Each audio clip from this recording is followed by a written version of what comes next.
Hello everyone, praise the lord. మీలో ఎవరికైనా ఎప్పుడైనా ఇలా అనిపించిందా? నేను ఎంతగా ప్రార్థన చేసినా ఎందుకని దేవుడు నేను ఆశించింది నాకు అనుగ్రహించట్లేదు అని? ఒకవేళ మీకు అలా అనిపిస్తే ఇది మీకు ఉపయోగపడొచ్చు. ఒకసారి విని ఆలోచించండి. దేవుని బిడ్డలమైన మనందరము లోకంలోనే జీవిస్తాం. లోకస్తుల మధ్యలోనే ఉంటాం. కానీ దేవుడు మనల్ని వారి నుండి ప్రత్యేకపరిచినాడు. కాబట్టి వారి వల్లే వెంటనే మనం నిర్ణయాలు తీసుకోలేము.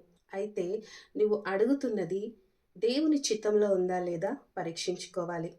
ప్రతి విశ్వాసికి కూడా ప్రభువు కొన్ని బౌండరీస్ ఇచ్చాడండి.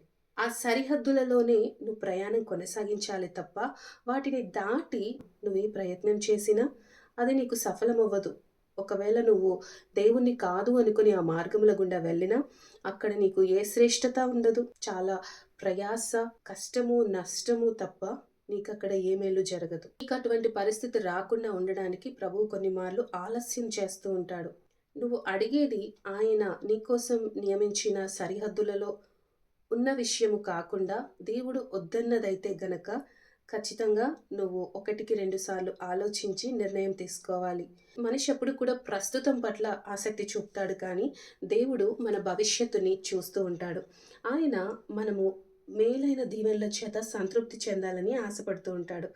కాబట్టి ప్రభువు ఏది చేసినా మన మేలు కోసమే. ఒకవేళ నువ్వు ఆశిస్తున్నది దేవుని చిత్త ప్రకారమే అయితే నువ్వు ఏమాత్రం నిరాశ చెందవలసిన అవసరం లేదు. వాక్యమే సెలవిస్తుంది, విసుకక ఎడతెగక ప్రార్థించమని. నువ్వు అడిగింది పొందుకునేంత వరకు కూడా ప్రార్థించమని. నువ్వు అడిగేది దేవుని చిత్తమైనదైతే ఖచ్చితంగా నీకు అనుగ్రహించబడుతుంది. నువ్వేమాత్రము నిరాశ చెందవలసిన అవసరం లేదు.